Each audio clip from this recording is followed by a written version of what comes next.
Hutang banyak, nak kerja tak senang, nak buat apa pun tak senang. Tuan pertama minta, lepas petang sikit tuan yang kedua datang minta hutang, esok tuan ketiga datang, tak tenang.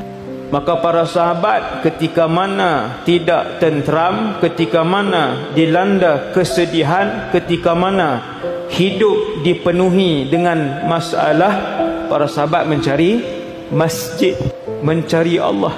Bukan cari flavor vape baru, bukan pi cari awet untuk keluar 2 jam dating untuk tenang, bukan healing di Genting Highland. Apabila para sahabat Allah uji, longgokkan hutang. Berhutang bukan kerana malas bekerja, berhutang kerana keperluan hidup.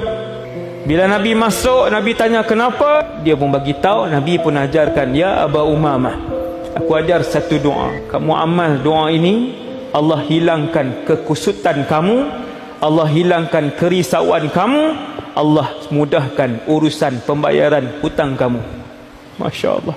Nabi pun ajar, Allahumma inni a'udzubika minal hammi wal hazan wa a'udzubika minal ajzi wal kasal wa a'udzubika minal jubni wal bukhl wa a'udzubika min ghalabatid daini wa qahrir rijal. Kata Abu Umamah, aku pun amalkan doa itu sekali pada waktu pagi dan sekali pada waktu petang. Allah melangsaikan hutang aku dan aku tidak lagi dilanda kesedihan, tidak lagi, sehingga akhir hayat. Tuan-tuan,